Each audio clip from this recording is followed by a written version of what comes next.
안녕하세요. 김쌤의 너무 뻔한 영어입니다. 제가 한 3주, 길으면 한 4주 정도 만에 처음 올리는 영상 같아요. 그래서 제가 이걸 보면서 사실 이제 학생들 시험 준비도 그렇고 또 뭐 추석도 끼고 그래서 이렇게 저렇게 바빠서 생각만 하고 있다가 영상을 제작을 못했었는데 이런 걸 보면서 뭘 느꼈냐면 참 습관이 굉장히 중요하구나. 그래서 꾸준하게 계속하는 게 정말 어렵고 또 그런 만큼 중요하다는 걸 느꼈습니다. 제가 어떤 영상을 오래간만에 올릴까 고민하다가 25년 6월 고1 모의고사입니다. 여기서 빈칸 문제죠. 32번인데 제가 빈칸은 빼버렸습니다. 왜냐면 이제 해설 강의 이러면 뭐 다 그런 건 아니지만 한 문장씩 해석을 한다. 이렇게 생각하시는 분들은 이 강의가 적합하지 않을 것입니다. 저는 한 문장씩 해석하는 게 아니라 이것을 지향하고 어떻게 하면 빠르게 잘 이해할까 이런 생각입니다. 우리가 해석은 바로 이런 거예요. 어, 제시된 해석인데 우리가 이것을 이 한국 우리말로 된 걸 읽을 때 하나씩 다 읽으면서 하나하나 공들여서 읽는 게 아니라 중요한 것을 고르면서 읽듯이 영어 또한 그렇게 읽을 수 있습니다. 영어는 어떤 생각을 갖냐면 우리가 이 말은 중요한 말을 고르면서 이해하려고 하는데 영어 문장을 보면 어떤 생각을 드냐면 그냥 반사적으로 해석을 해야겠다. 이 이런 위에서 제공된 대로 해석을 한다. 이해와 해석은 완전히 다른 겁니다. 그래서 우리말은 우리말이니까 중요한 말을 쭉쭉쭉 골라가면서 읽을 수 있겠지만 영어는 우리말도 아닌데 어떻게 이게 가능하냐 이런 말들을 하는데 오히려 영어가 더 쉬울 수도 있습니다. 단지 여러분들이 어려운 건 뭐냐면 단어가 익숙하지 않기 때문에 그래요. 자, 우리 첫 번째 문장 우리말로 된 것만 한번 제가 이 슬라이드를 열은 김에 해봅시다. 여기서 중요한 건 뭐예요? 지금 여러분들 생각해 보세요. 이 첫 번째 문장에서 중요한 단어가 무엇이겠습니까? 그리고 이거는 이 지문은 제가 편의상 또 이런 해설용으로 나눠봤는데 6개의 문장이에요. 6개의 문장이 똑같이 이 문단에서 중요도에 있어서 똑같지 않다는 겁니다. 6개 문장에서 하나 또는 두 개가 가장 중요한 문장이 될 수 있어요. 그래서 이 하나 또는 두 개의 중요한 문장을 고르는 게 여러분들이 해야 될 일이고 제가 해야 될 일입니다. 이렇게 해석을 하는 것은 번역가 또는 해설서를 출판하려는 출판하는 사람들의 일이고 우리와 같은 독자는 무엇을 해야 됩니까? 이해를 하는 데다 초점을 맞춰야 된다는 얘기예요. 자, 그러면 여기서 여러분들한테 중요한 문장을 6개 중에 하나 고르라고 제가 했을 때 일단 영어는 어떤 가정을 해야 되냐면요. 이렇게 문단에 있을 때 첫 번째 또는 두 번째 문단이 주제 문장이라고 가정을 하는 겁니다. 원래는 가정을 할 필요가 없고요. 영어 글쓰기에서 이네들은 이 첫 번째 부분에 주제 문장을 쓰는 것을 아주 전형적인 글쓰기라고 보고 있는 겁니다. 그런데 이제 만약 이런 전형적인 즉 주제 문장 앞에 있어서 독자가 읽기가 쉽잖아요. 이런 지문만 만약 수능이나 모의고사처럼 읽기가 목적이 아니라 지식의 전달이 목적이 아니라 줄 세우기의 목적으로 만약 영어 문단을 사용한다면 주제 문장이 선명하게 드러나는 이런 문단을 지문으로 활용한다면 변별력이 없어지잖아요. 그러니까 이거보다 좀 비전형적인 즉 주제 문장이 앞에 나오지 않는 그런 문단도 많이 사용한다는 게 제 개인적으로는 안타깝습니다. 영어 문장은 전형적으로 정말 이런 주제 문장 앞에 쓰는 것을 굉장히 강조하고 만약 주제 문장을 처음에 쓰지 않는다면 감점 처리까지 들어가는 그런 어떤 굉장히 뭐랄까 독자 중심의 그런 문단 쓰기를 강요합니다. 마치 이런 것과 같아요. 문장이 이렇게 주어 동사로 시작하잖아요. 근데 주어 동사는 문장에서 핵심입니다. 이런 핵심적인 성분을 맨 앞에 하는 것처럼 문단에서도 핵심적인 주제를 맨 앞에 놓고 하는 것이 이네들의 전략이고 굉장히 합리적이라고 생각합니다. 자, 그래서 첫 번째 문장을 잘 읽어야 돼요. 근데 지금 여러분들한테 첫 번째 문장을 주는데 중요한 것을 고르라 그랬습니다. 제가 늘 제 강의에서 중요한 거 고르기 이렇게 됐는데 기본적인 건 뭐냐면요. 부정적인 단어, 부정어, 뭐 not이나 never 이런 것은 반드시 잘 읽어야 돼요. 그리고 부정적인 의미의 뜻, 뭐 mistake, 이 본문에 나오는데요. mistake나 unfortunately 이런 부정적인 단어를 잘 읽어야 되고 또 should, must 이렇게 뭐 어떤 강제적인 강요하는 이런 단어가 들어간 부분 잘 읽어야 돼요. 그것만 잘 읽어도 될 수 있습니다. 그리고 모르는 단어나 모르는 문장은 절대 무시하기. 그런 말이 있죠. 이 없으면 잇몸으로 산다. 여러분들이 아는 단어와 이해 잘 되는 문장으로 접근해 보시길 바랍니다. 자, 그러면 제가 여기서 이런 식으로 한번 해볼게요. 여러분들이 요걸로 해보죠. 요걸로 여기서 most entrepreneurs 여기도 제공됐지만 이 단어 쉽지 않은 단어입니다. 뭐 business owner, businessman 이랬으면 좋은데 또 entrepreneur 약간 뉘앙스가 다르지만 이 단어를 썼어요. 이걸 모른다고 생각해 보세요. pass. 또 여기 봅시다. tremendous 이 단어는 아주 기본적인 단어인데 모른다고 또 생각해 보세요. 또 amount 정도는 알 수 있겠지만 역시 자 time and effort는 알겠죠? 뭐 하는데 creating 하고 launching도 몰랐다고 쳐요. new product and service 알겠죠?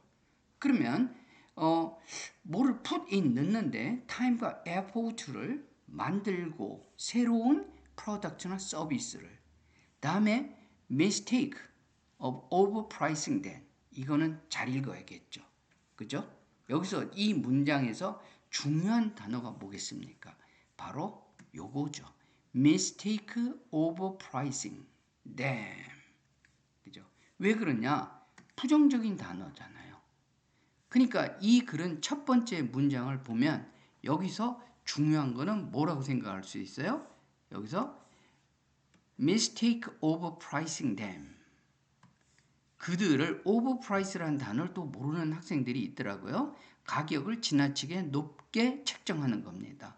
그러니까 them이라는 것은 여기서 products나 service를 얘기하는 거죠. 지나치게 overpricing 하는 mistake를 한다는 얘기예요. 이게 바로 뭐죠? 문제점이죠. 그러면 이 문장을 보고 뭐를 생각해야 되냐면 해결책을 찾으면 이 글에서 뭡니까? 핵심적인 내용이죠. 그러면 2번이나 3번은 이 문제점이 구체적으로 어떤 것인지 설명할 수 있는 그런 확률이 많은 거예요. 그래서 마지막 정도 한번 읽어보자는 얘기예요. 마지막 once 이거 많이 나오는 접속사입니다. 일단 뭐 하면 you have strong sales volume. 자, 보세요. strong이란 강력한이란 우리가 강한, 강력한 이렇게만 알고 있으면 안 돼요. sales volume 판매량인데 많은 판매량을 일단 갖게 되면 뭐라 그랬어요? You can increase 반대말이죠. overpricing은 지나치게 높이 책정한 겁니다. 그런데 일단 strong sales volumes를 확보하게 되면 그때 increase your price를 올리려는 겁니다. 뭐 하려고요? To maximize your profits입니다. 일단 sales 강력한 많은 sales 볼륨을 올리는 게 중요하다. 그래서 그러면 어떻게 strong sales 볼륨을 올릴지 바로 위에 나오겠죠. 방법이. 볼게요. when you launch 여기 launch라는 말 나왔는데 요 단어 알았으면 좋았을 거예요. 출시하다 이런 얘기입니다. 출시하면 여기 쳐야겠죠. priority 우선순위 여러분이 해야 될 일은 get sufficient market adoption 선택하다 뭐 이렇게만 알지 말고요. market 점유율이 되겠죠. 시장 점유율 어때요? 그죠? 점유율 충분한 market adoption이 중요하다는 거예요. 그래서 you should be ready 여기요. should 준비돼 있어야 돼요. 이 글에서 바로 요 부분이 빈칸으로 처리됐습니다. 요 부분이 여기서 요것이 아니고 요 부분입니다. 정확하게 sacrifice your initial profit, prices and profit 여기입니다. 여기가 이 글의 핵심입니다. 그러니까 빈칸으로 집어넣었잖아요. 그래서 학생들이 빈칸 문제가 31번서부터 34번까지 4개가 있잖아요. 그러면 대부분의 학생들은 빈칸 문제 이거 지뢰밭이다 넘어가자 그러는데 사실 빈칸은 터무니없이 아무거나 빈칸 처리하는 게 아니라 문단에서 가장 핵심적인 내용을 처리하는 겁니다. 그러니까 여기서 이 글에서 무엇을 봤으면 좋았냐면 여기서 딱 2군데만 읽었으면 돼요. Mistake overpricing 때 문제점을 제시했고 어떻게 하라고요? Sacrifice 해라. 너의 initial prices and profit. Sacrifice 하라는 건 뭐예요? 가격을 처음에 낮추라는 얘기입니다. 가격을 희생하라는 건 뭐죠? 10,000원 받을 거를 8,000원 받으라는 거예요. 그 다음에 strong sales volumes가 확보되면 10,000원 받을 걸 12,000원을 받아도 된다. 이런 얘기입니다. 그러니까 여러분들이 지금 이 중간 부분, 특히 2, 3, 4 부분을 굳이 해석을 안 해도 해결할 수 있습니다. 그런데 항상 첫 번째 문장과 마지막 또는 뒷부분을 읽는다고 읽혀지는 게 아니에요. 아까 말씀드린 것처럼 전형적인 영어 문단에서는 사실 그렇습니다. 첫 번째와 마지막 부분만 읽어도 어떤 내용인지 알 수 있는, 즉 숲을 볼 수 있는 그런 게 전형적인 영어 문단이거든요.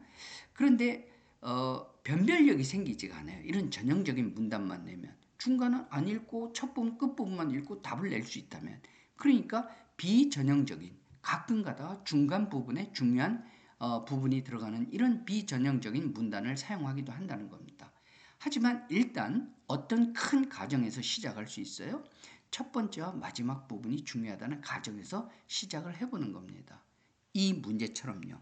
그래서 이 32번처럼 첫 번째와 마지막 문단을 읽었더니 해결이 되면 좋은 거고 아니면 말고 아니면 어떻게 합니까? 다음 문제 넘어가야 되는 겁니다. 왜요? 왜냐하면 첫 번째 문단 안 읽었는데도 어떤 답을 내릴 수가 없다면 중간 부분을 읽어야 되는 비전형적인 문단이 문제로 사용됐다고 가정을 해야 되는 겁니다. 그러니까 이때는 어떻게 해야 돼요? 좀 더 디테일하게 자세히 읽어야 되는 문단이구나 이런 판단을 해야지 무작정 내고 모든 문단을 첫 번째 문장 해석하고 두 번째 문장 해석하고 이런 식으로 읽으면 안 된다는 얘기입니다. 자, 제가 첫 번째 문단 이제 해석을 해봅니다. entrepreneur입니다. 이게 굉장히 저도 발음이 원어민과 똑같지 않은 비즈니스 오너예요. 이런 단어 기본적인 단어입니다. 수능을 보려면 most entrepreneurs 하고 put in 집어넣는다, 투자한다, 엄청난 양의 시간과 노력을 뭐 할 때요? creating and launching 만들고 출시하는 거예요. 새로운 프로덕트와 서비스를 그리고 나서 뭡니까? put in이 V1이고 make가 V2예요. 이래놓고 치명적인 실수를 한다는 겁니다. overprice. 그러면 그 결과 어떻게 해요? 망하겠죠. 뭐가 나와요? 여기 볼까요? fail이라는 말도 나옵니다. 여기 failure 이렇게 되면 costly 아주 굉장히 비싼 값을 지불하는 mistake 또 나왔죠. 근데 이거는 lead to failure, the new business 이런 실패를 가져온다는 얘기입니다. 그리고 여기 또 부정어 보세요.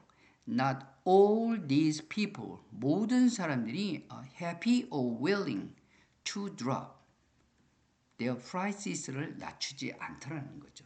그 결과 failure를 가져온다는 얘기입니다. 그러면 안 되니까 5번, 6번에서 가격을 높이지 말고 어떻게 하라고요? 가격을 낮추라고 하는 지시, 해결책을 내려주는 거죠. 자, 여러분들이 사실 저는 이 문장을 읽었었어요. 학생들한테 가르쳤었으니까요. 그런데 처음 읽은 학생이라도 처음 문장은 마지막 문장을 한번 읽으면서 숲을 보는 탑다운이라고 그러죠. 탑다운 리딩식으로 여러분들이 접근해야지 모의고사나 수능은 해석이 아닙니다. 또한 다른 영어 지문도 그래요. 이런 해석을 할 때가 있죠. 전혀 하지 말라는 얘기는 아닙니다. 그러나 독자인 여러분과 저는 이해를 하려고 노력하면서 뭘 하는 걸 항상 마음에 두라고요. 중요한 문장이나 단어 어떻게 해요? 고르기입니다. 처음부터 안 돼요. 이런 질문 굉장히 많이 받습니다. 해석을 하지 않고 어떻게 이해할 수 있나? 이런 질문 굉장히 많이 받는데 practice makes perfect입니다. 연습해 보십시오. 그러면 중요한 단어가 눈에 띄고 그렇게 해서 중요한 것을 고르기가 몸에 익히게 되면 여러분들이 아, 영어 정말 쉽구나. 뭐가요? 단어만 많이 알면 되는구나. 이렇게 생각할 수 있습니다. 제 학생들 중에서도 70점 모의고사나 수능에서 70점만 넘었으면 좋겠다 그러는데 모의고사나 수능은 62점은 기본 점수입니다. 뭐만 알면요. 듣기 매일 또는 이틀에 한번 하고요. 듣기와 뭐를 하면요. 어휘만 있으면 62점은 기본 점수인 수능입니다. 객관식. 이 객관식 45개로 40만 명 넘는 학생을 줄 세우기를 한다는 이런 시험 자체가 엄청난 모순이죠. 그렇다고 제가 어떤 해결책을 갖고 있는 건 아닙니다. 우리가 많이 노력해서 이런 말도 안 되는 45개 객관식으로 40만 명의 학생들을 평가하는 이런 터무니없는 짓은 이제 그만둬야 된다고 결론을 내리고 해결책을 찾아봐야 되지 않을까 싶습니다. 아무튼 여러분들 이렇게 해보세요. 매삼령이라고 있더라고요. 저는 제가 생각한 건 줄 알고 너무 좋아했는데 매삼비 있죠. 매일 3개의 비문학 읽기, 매일 3개의 영어 지문 읽기와 3개의 영어 지문, 지금 이런 겁니다. 뭐 해석도 하지 말고요. 그냥 읽으세요. 이거 문제 풀고 읽는데 그냥 읽고 문제 푸는데 얼마 걸릴까요? 한 5분에서 8분. 그죠? 그리고 영단어 30개 소리내서 10번씩 읽기. 이것도 한 15분 내외 걸리겠죠? 그럼 한 20분 정도만 영어에 할애를 하십시오. 그러면은 여러분들이 62점 기본 점수에다가 플러스 18점은 받을 수 있습니다. 그러면 몇 점이죠? 80점. 그러면 이런 줄세우기 시험에서 그래도 2등급은 할 수 있습니다. 영어 2등급에 만족하십시오. 2등급과 1등급은 조금 다른 문제니까 영어를 2등급에서 1등급으로 올리려고 노력하기보다는 국어와 수학을 더 해서 그 과목에서 등급을 올리는 게 더 낫다고 영어 선생인 저는 개인적인 주장을 하고 있는 겁니다. 이 영상 지금 뒷부분에 가면 굉장히 더 중요하게 되어 있는데 여러분 꼭 들어주시고 구독하고요, 좋아요, 그리고 알람을 해놔야 됩니다. 제가 규칙적으로 올리지 못하니까 잘 들어주셔서 감사합니다.